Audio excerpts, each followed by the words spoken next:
Hello everyone, I am नवीन कुमार और यहाँ पर एक कंपनी है जो कि स्टॉक मार्केट से पैसे उठाने का ट्राई कर रही है। कंपनी का जो नाम है वह लैंडमार्क इमिग्रेशन कंसल्टेंट्स। अब ये एसएमई कैटेगरी की कंपनी है, छोटी कंपनी है। तो यहाँ पे 16 जनवरी से 20 जनवरी के बीच में अपना आईपीओ लेके आ रही है। 72 का कट ऑफ प्राइस सेट किया है इन्होंने। और यहाँ पर जो पूरे पैसे उठा रही है दैट इज़ अराउंड 40 CR। और जो पूरी वैल्यू लगा रही है कंपनी खुद की दैट इज़ 148 करोड़ रुपीज़। तो छोटी है, कम पैसे लगा रही है और कम पैसे ही उठा रही है। बट स्टिल कंपनी की साइज़ के हिसाब से कंपनी ठीक ठाक वैल्यू लगा के ठीक ठाक पैसे उठा रही है। अब यहाँ पे आज के दिन करती क्या है, सबसे पहले तो उसी की बात कर लेते हैं। तो हम जब जो इमिग्रेशन के जो काम होते हैं वो ये कंपनी करती है। मतलब एक देश से दूसरे देश के अंदर में भेजने का काम करती है। चाहे वो स्टूडेंट्स को भेजना हो कॉलेजेस के अंदर में, चाहे फिर वो वीज़ा के ऊपर में टूरिस्ट को भेजना हो, या फिर परमानेंट रेजिडेंसी के लिए वहाँ पर भेजना हो, वीज़ा दिलवाना हो। तो एक देश से दूसरे देश में भेजने का काम करती है। बेसिकली ये जो कंसल्टेंसी जो है वो स्टूडेंट्स को ज़्यादा मदद करती है, वहीं से ज़्यादा मेनली पैसा कमाती है, क्योंकि ये कमीशन मिलता है कॉलेजेस की साइड से।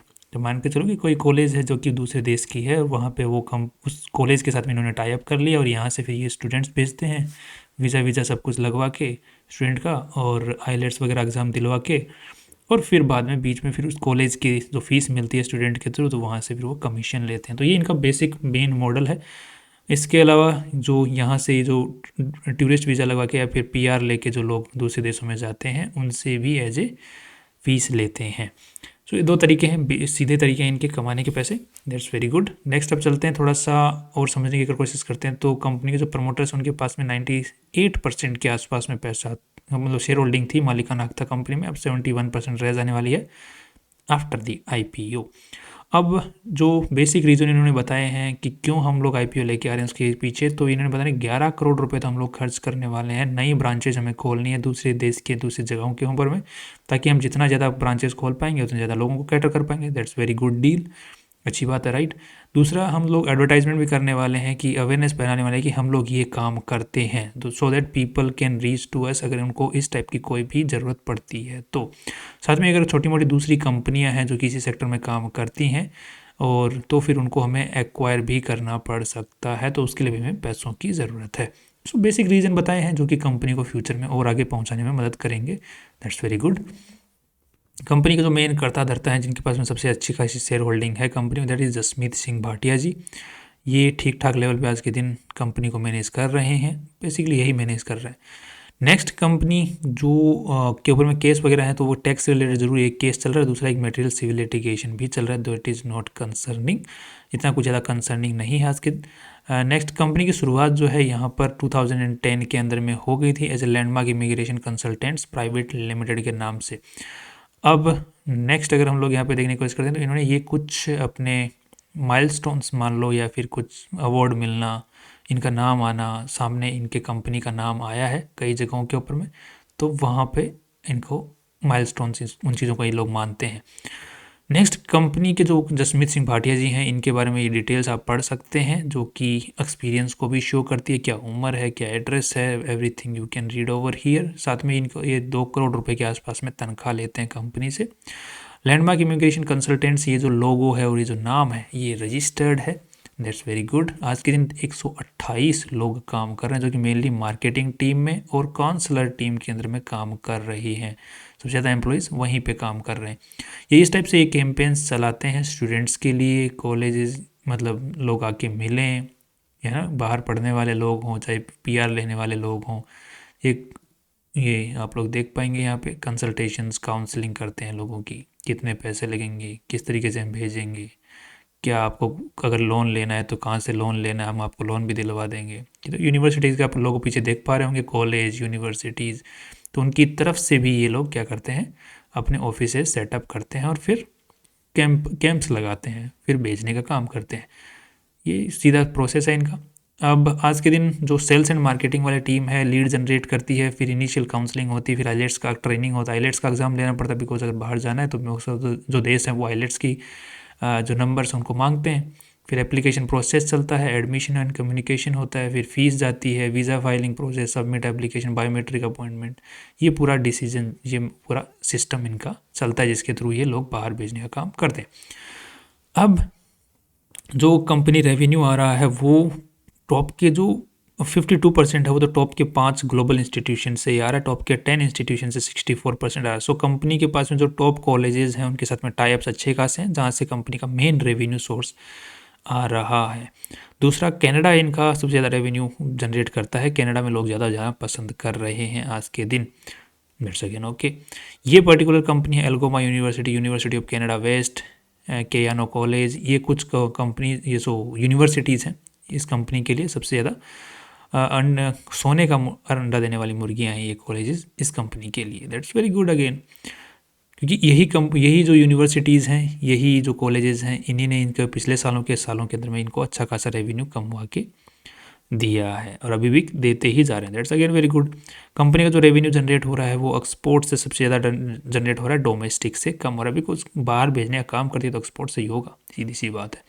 दूसरा, कंपनी का जो सबसे ज़्यादा रेवेन्यू आ रहा है, जो मेनली रेवेन्यू आ रहा है वो कमीशन मॉडल से आ रहा है। दैट मीन्स कि कॉलेजेस को भेजते हैं बाहर, स्टूडेंट्स को कॉलेज भेजते हैं बाहर के, और वहाँ से फिर वो फीस और फिर इनको कमीशन मिलता है, वही इनका मेन रेवेन्यू सोर्स है। उसके अलावा ये जो प्रोसेसिंग फीस इस कंसल्टेशन जैसे टूरिस्ट वीज़ा वगैरह PR जो लगवाते हैं वो इनका इतना बड़ा हिस्सा नहीं है, बट स्टिल सबसे बड़ा जो है कमीशन फीस, जो बाहर जाने वाले जो लोग, छात्रों की जो भीड़ है उनकी ज़्यादा कमीशन मिल रहा है उनके थ्रू।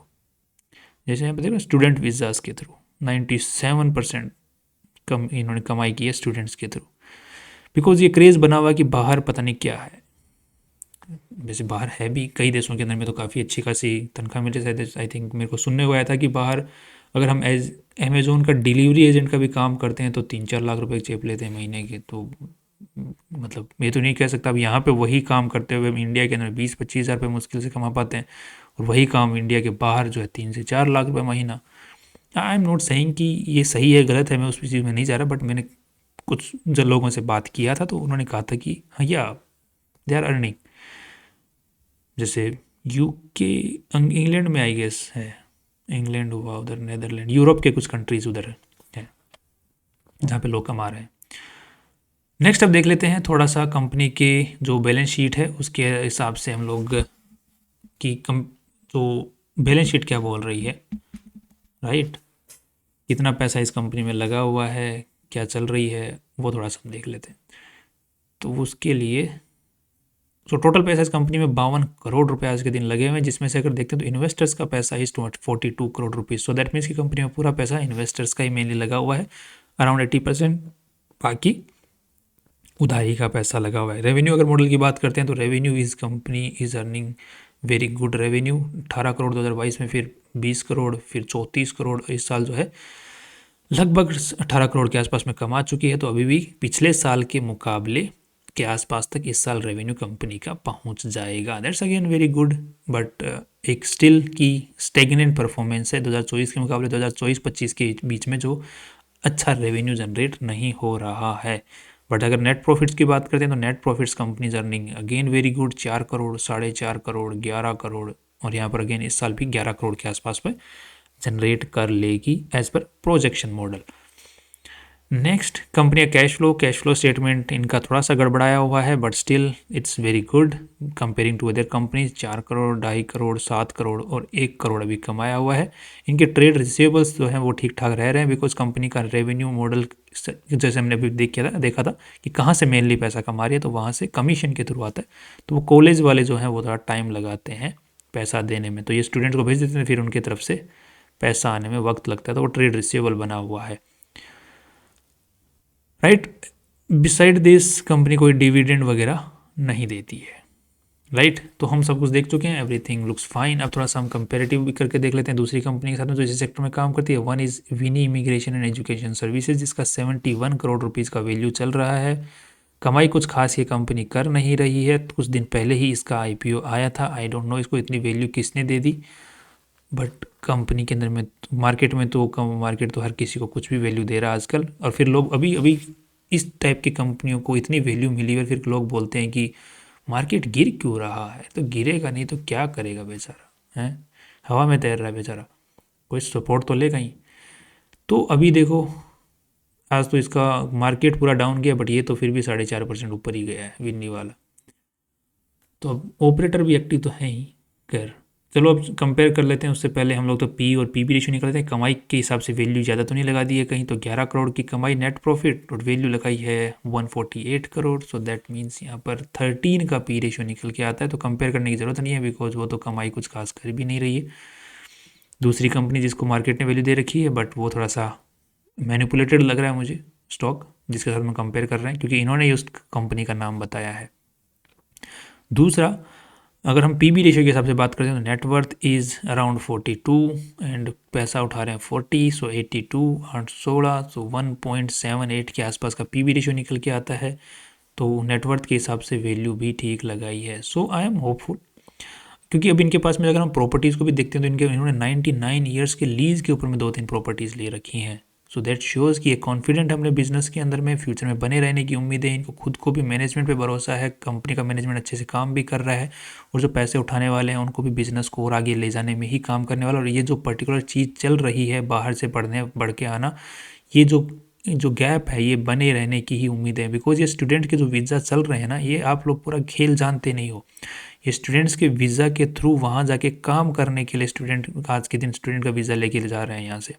कॉलेजेस को उनको फ़र्क नहीं पड़ता है। यहाँ से कई बच्चे जो हैं ऐसे भी जा रहे हैं कि वहाँ जाके अमेज़ोन की डिलीवरी का काम भी हाफ डे तो कर ही लेंगे, बिकॉज वहाँ पे अलाउड है कि आप हाफ डे पे काम कर सकते हो। कुछ घंटे फिक्स है कि इतने घंटे तक स्टूडेंट काम कर सकता है, तो उसमें बोले हम लोग अच्छा पैसा कूट लेंगे। तो वो स्टूडेंट आप लोग यहाँ पे देख रहे हो, वो स्टूडेंट नहीं है। वो स्टूडेंट के पर्पज़ से नहीं जा रहे हैं, पढ़ने के पर्पज़ से नहीं जा रहे हैं, वो कमाने के पर्पज़ से जा रहे हैं। और जब तक ये डिस्पैरिटी रहेगी कि यहाँ पे कमाई कम है वहाँ पे कमाई ज़्यादा है, और ये आगे फ्यूचर में भी बनी रहेगी, तो इस टाइप की कंपनियों की चांदी बनी रहेगी आने वाले टाइम के अंदर में भी। So I am hopeful in this kind of companies and आज वैल्यू इन्होंने ठीक ठाक लगाई है। एंड मार्केट अगर गिरता है तो और नीचे जा सकता है, बट अभी लॉन्ग टर्म के हिसाब से आई एम होपफुल, हमें पैसा बना के दे सकती है। बाकी अगर अभी के टाइम पे अगर देखा जाए कि हवा किस तरफ बनाई जा रही है इस कंपनी की, तो इसकी हवा जो है अभी तक तो पॉजिटिव नेगेटिव कुछ भी नहीं है, बट अगर लास्ट डे तक ये 50% से ऊपर मिलती है, दैट मीन्स हवा पॉजिटिव बनाई जा रही है, तो हम लोग लिस्टिंग गेन के लिए भी अप्लाई कर सकते हैं। बाकी लॉन्ग टर्म के हिसाब से ठीक लग रही है। That's all from my side. कल फिर मिलते हैं इंपॉर्टेंट वीडियो के साथ में। Finally see you tomorrow. और सेबी डिस्क्लेमर के अनुसार कोई भी अपना डिसीजन लें अपने फाइनेंशियल एडवाइजर से पूछ के और रिसर्च करके ही डिसीजन बनाएं। इस वीडियो के बेसिस पे, सिर्फ इसी वीडियो के बेसिस पे ना बनाएं। That's all, see you tomorrow.